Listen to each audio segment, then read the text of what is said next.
Hey guys, it's Aline. It's Monday, the 2nd of November, will you believe it? It's actually rather windy out there, and it's also plus 20 degrees centigrade, which is like, wow. So I have a couple of issues on my mind, which is why I've come out here. I'm also kind of thinking all of a sudden, do I actually make these videos for you people, or do I do it for myself? Or maybe both, probably most of the time it's both, really. And so let me just get that out of the way right there. I am sort of in between kind of a state of things at this moment, which is why I am coming out with a witchy check-in kind of a format, if there is such a thing. I have me a bit more coffee. I've done a lot of spinning. We have spent most of the past weekend in the forest again. I have taken another 100,000 photographs of mushrooms, some of which are really freaky and weird, and I will be able to probably, use them, process them in whatever one form or another over the winter time. But there's a couple of things that I want to share and talk about, and sort of generally put out there in the hope that it maybe also will crystallize for me in a different kind of a shape. I don't know, something like that. Because I do feel that there's a lot of change in the air at the moment. For the first time ever in my life, I've actually sort of taken and I was reminded of this by a video on YouTube that was like a re-recording or digitizing of a really ancient TV show about how to use witchcraft and that kind of thing. And they said, I will put the link in the description for you to have a look at if you like that kind of thing. But what came home to me all of a sudden out of nowhere was that the cross-quarter festivals, or the 8 witchy Sabbats and Esbats in a way, are moments, in particular Samhain and Beltane, are moments where you consider, the harvest. In the case of Samhain, it is the harvest that has come in, and you give thanks for that. In my own particular case, there is the harvesting of the mushrooms, and all that, but that's not what I live on, of course. And I was very strongly aware suddenly that, which is the first time in my life really, that I actually have achieved quite a bit over the past summer season. So it's kind of a big deal to me that I have come to this realization. Like I've obtained so many new perspectives that it will take quite a while to digest also for me. So I pulled cards for that, and they're rather, interesting cards because, wow, I used my Aleister Crowley Thoth deck, this one that I've got. I also used a new Oracle deck that I got in the thrift store, which I will show to you in a bit after I've had a sip of coffee. The interesting thing for me is like, okay, so I've actually closed a door behind myself, even with just the thought. I am not a ritual type of person at all. I didn't grow up with ritual. I am, I suppose, what's the word? Distrustful and skeptical if it comes to ritual, which isn't really, the romantic kind of an attitude. I call ritual aspects in my life, because they're in everybody's life, I think. I tend to call that romantic and or nostalgic. That's fine as long as I'm aware that that's what they are. They're sentimental, if you like. I have a hard time taking that seriously. Most of that is my upbringing. I'm not saying it's a truth. I'm not saying anybody else should be this way. On the contrary, it is like sometimes it's a bit of a drag, you know, to be me. I don't know why it should be such a great idea to be cynical and skeptical about that kind of thing. Or maybe it's simply that I have never had the opportunity to take a closer look at those things for myself, because psychological differentiation. Oh, I've made a couple of videos about this stuff in the past couple of weeks, and it's been a Mercury retrograde and whatever else have you. You know, it's been really quiet in many ways. I've done a lot of nature videos, which some people enjoy. I also know that if my views aren't what they're supposed to be, you know, really, which is like between what I consider to be good is between 10 and 30 views for a video is excellent, you know, especially if it's me talking like this. That's not bad. I am small in YouTube terms, and I'm fine with that.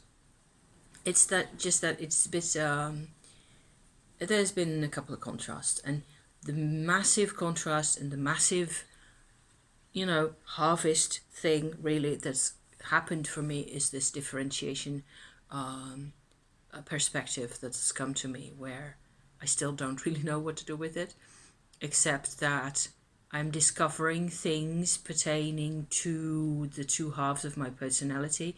I'm also discovering that I actually still need both parts of myself. In order to be aware, in order to grow, I need both perspectives. And this one came up. Yes, it's a dick. It's also the devil card. And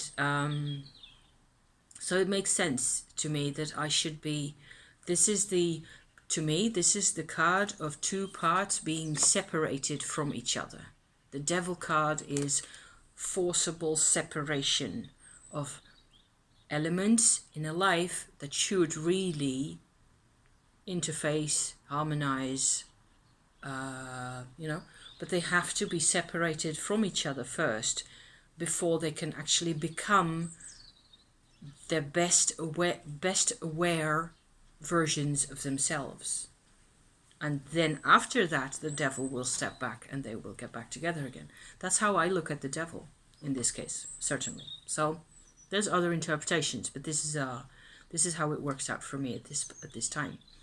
I'm quite struck at how the simple realization yesterday over my spinning wheel, you know, listening to this video, to this man talk, of okay, yes, but by God, I have gone through a lot over the past 6 months, and actually it's a bit more than what was it? Is it the end of May, Beltane? I'd have to look that up at the moment because I'm a bit fuzzy in the brain.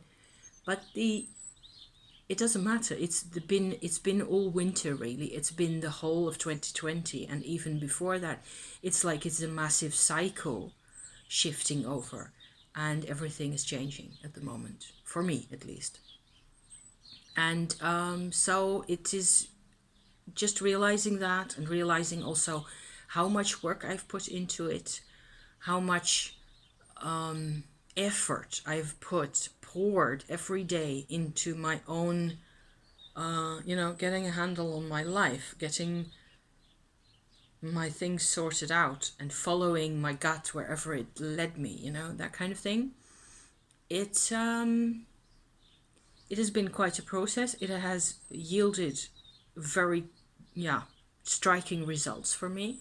I can't say at this point that I'm that much more level-headed or that much clearer. I have clarity, yes, about myself, and I feel much freer inside. My emotional freedom is what I have gained.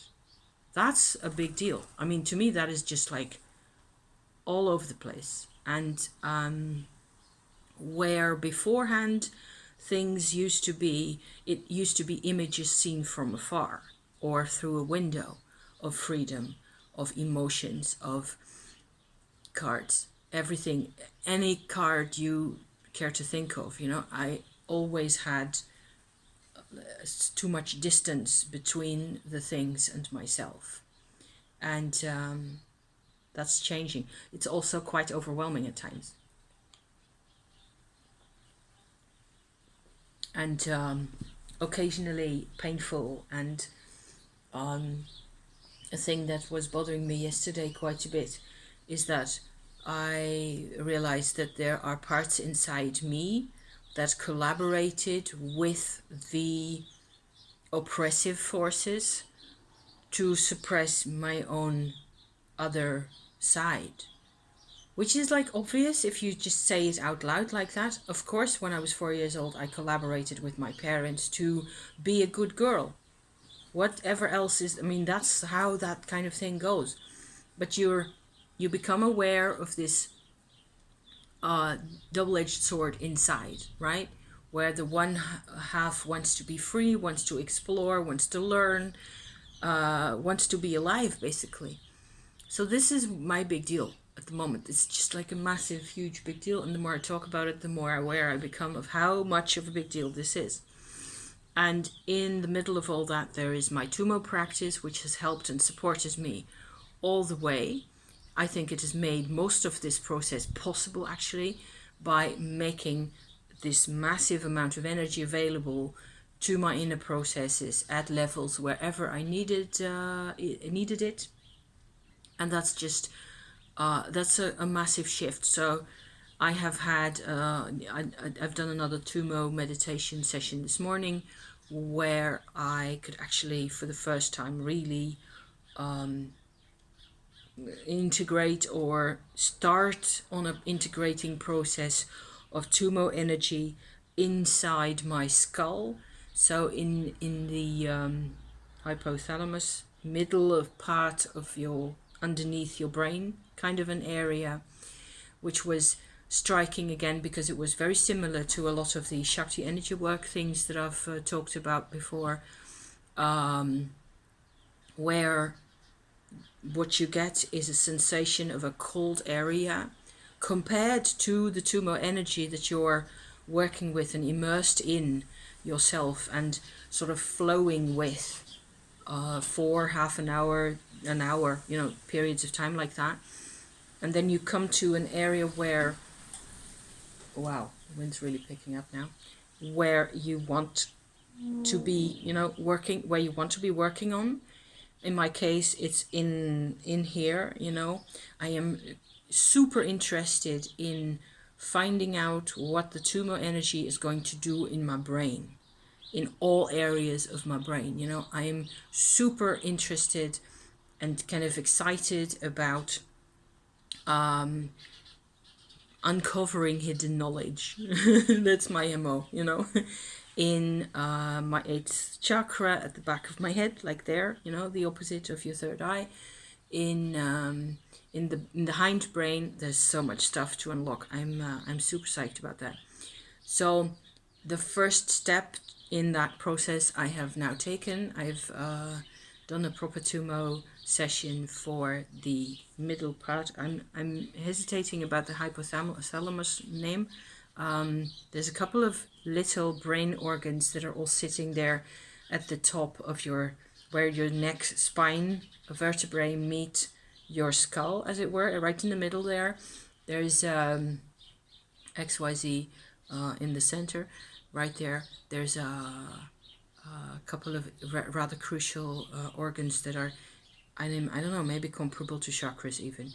So there's a whole deal about the whole chakras versus, you know, Kundalini, Shakti energy, Chinese, Tai Chi, Qigong approaches, and chakras. There's a whole deal that I want to talk about, also about in a video, but I'll do that separately because it will be of value to post, you know, a talk about that only. I don't want to incorporate that into my Witchy Check-in at this point.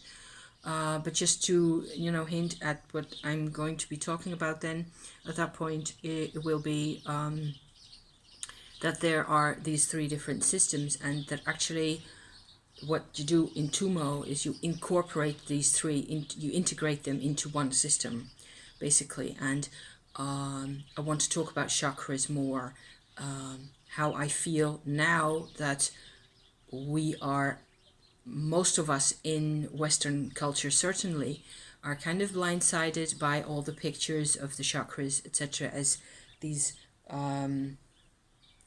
the word that comes to mind is inflorescences, these flower shapes, lotus shapes, sitting right there with these different colors, the rainbow colors and all the rest of it, and the Sanskrit names and all that. And if you dig a bit deeper, you get people do research into that kind of stuff, and they talk about vortexes, like each chakra is really a vortex area coming from the center of the body, and so on and so forth. What it looks like to me at this point is that the whole chakra system in the body and on the front of the body like that, and potentially also on the back if you want to consider those, there's chakras everywhere, on the hands and the feet and so on. They are separate really from the system where you work with Tummo and with Shakti energy at first, because that sits way more on the inside of you, whereas chakras are really, in my experience at this point, about self-expression. So chakras are what you show to the world.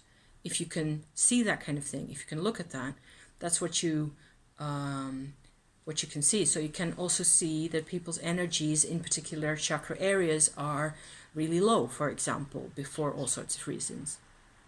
And I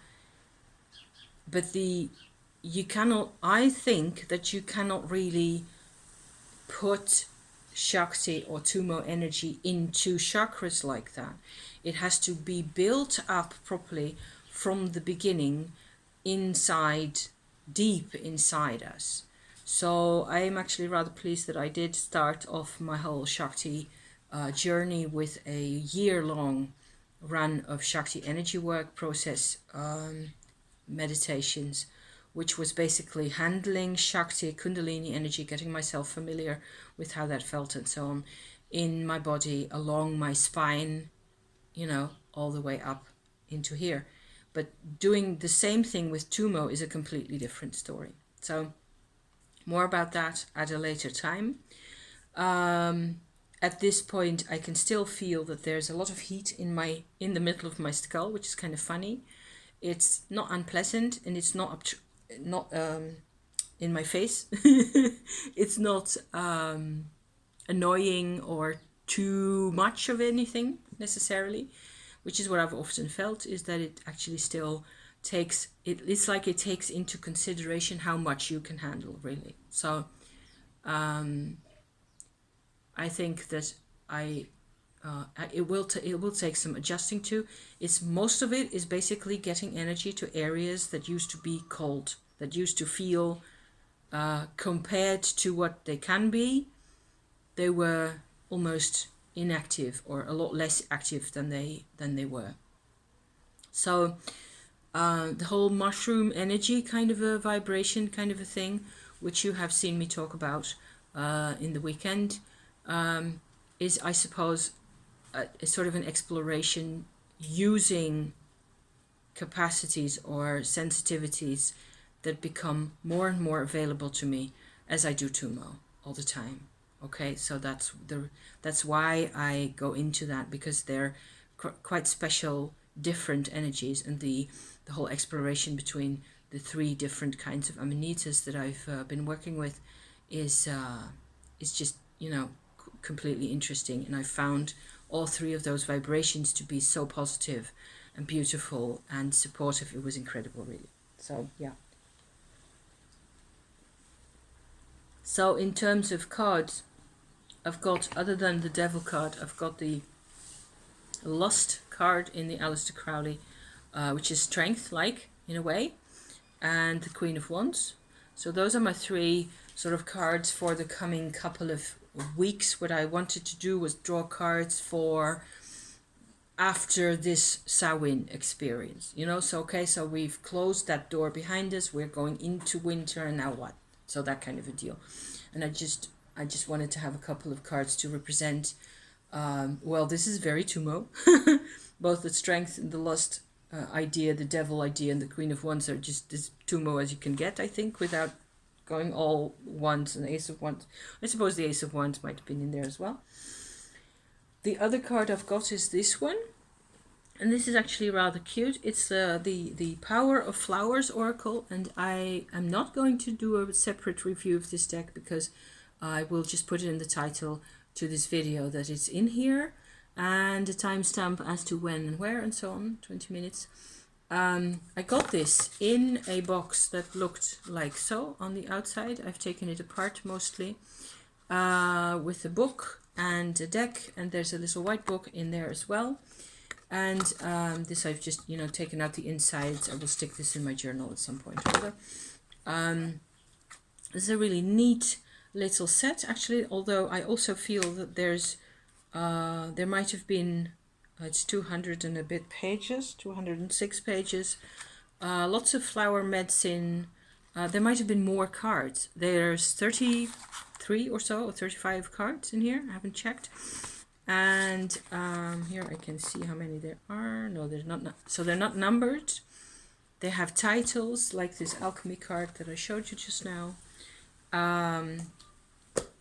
There's actually more information and juiciness in here than I at first expected. I've actually had this in my hand.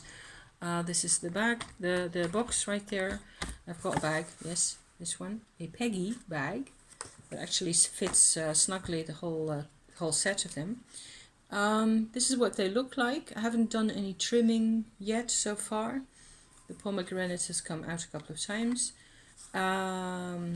There's American plants, a lot of them, California, desert, mountain plants, sunflower, iris, bleeding heart, just to have a tiny bit of an impression, a suggestion of what they look like. Very feminine, beautiful drawings, absolutely, very nice colors, very kind of hippie, you know. It's kind of it's my aesthetic in a way for this inner child vibration that I'm carrying around at this moment. It certainly is my aesthetic. There's an orchid card, you know, like that. So I won't show you them all, but most of them have some form of divinity aspect as well. There's a rose card that has an obvious Mother Mary kind of a relationship. The pomegranate that I've had a couple of times has a Persephone history to it. In the book there is flower remedies, and there so vibrational aspects to that as well. Myth and story, colors, you know, that kind of thing, all the time. Different cultural backgrounds. This is Egyptian with the fig tree. I've had a couple of times, and I have a fig tree in my yard, so it's kind of appropriate for some reason. Here's another American plant, the Morning Glory. I don't have anything like that growing around here. It looks faintly like a relative of this might be the one that we have, which is white instead of blue, in flowers like these little. They're all over in the drier parts of Western Europe, that is. Queen of the Night, the violet, the lavender, fuchsia. Yeah, they're really pretty. Silver sword, here, look at that. It's the most sweet kind of a deck that I have. The least teacher vibration, I don't know, compared.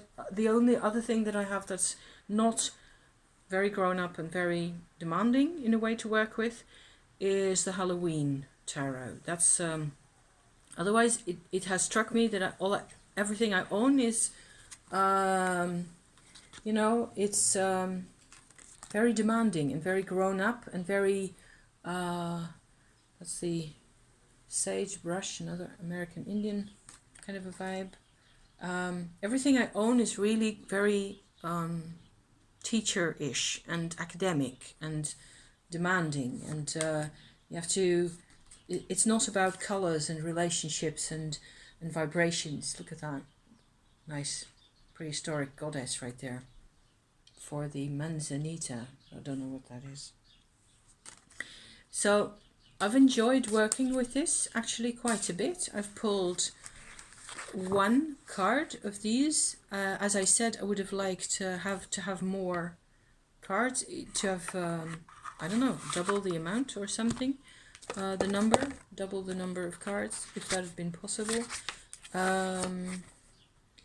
This book is actually quite supportive of more of an intimate, personal relationship with nature, which is what I want, which is what I've got actually, if I care to think of it.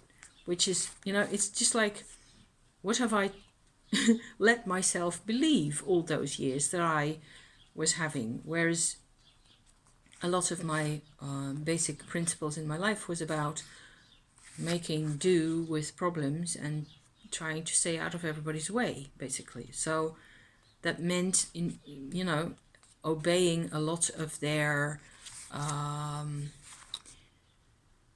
I was conforming to the principles of my parents, both of them, which were conflicting principles. So it was crazy, and it was kind of schizoid in a way.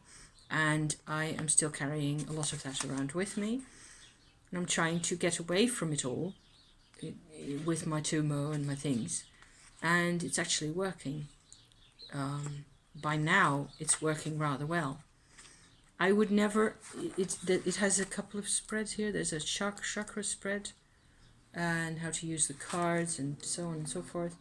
The blossoming self and 4 cards, love spread and the soul's garden and so on.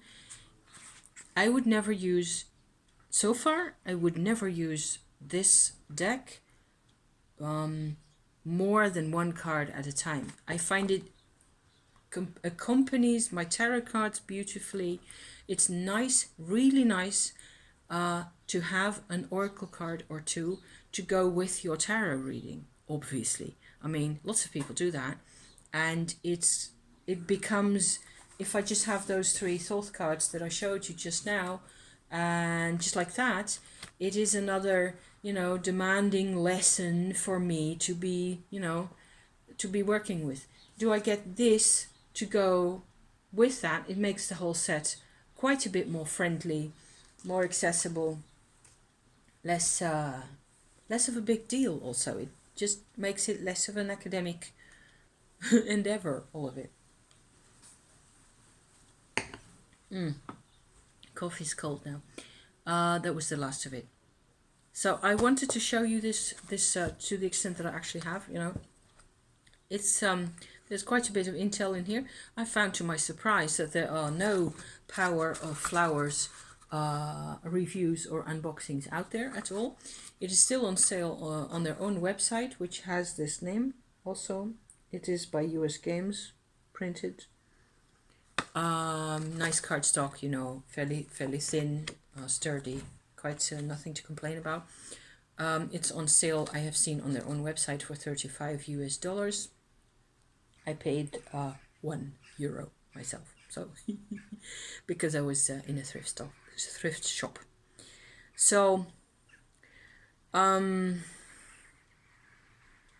been looking for more oracle cards to oracle deck things, to use alongside my tarot practice. I tend to pull a card a day at least, normally. And that's enough, either in the morning or in the evening or both, depending on how I'm doing. And certainly now, what with all the processes, it just depends very much on what kind of a context I have. And I suppose that this set of cards to me means that I will be continuing on the path as is, also with the Tummo and all the rest of it, during the coming months, which of course which I knew that was going to happen, right? So they're also quite powerful cards, and I suppose even the devil is not a card that I'm scared of anymore. It's really weird to be discovering that you are actually on the other side of something. You know, that there are things that I have been fighting for so long. And that's the weirdest part of all. And I will also be getting back to my writing process and all that, you know, because the weirdness, if it's this weird and if it has lasted for half a century, it's not something that you can just wrap your brain around in 5 minutes time or in 5 days even. It takes time, which is what I always say. So thank you for watching. I'm going to wrap this up now. I hope this is you know, of some use to somebody, and or entertaining or whatever. I hope you had a nice Halloween season yourself, and that what with winter coming and so on and so forth, at least on this end of the planet, we can all come to you know, to some sort of a sense of things quieting down a bit more, and you know, let's have a think about what it is that we really want next, and what we choose to do. Okay, and I wish you all the best with that, and I will be back quite soon. Okay, thank you for watching. See you then. Bye bye.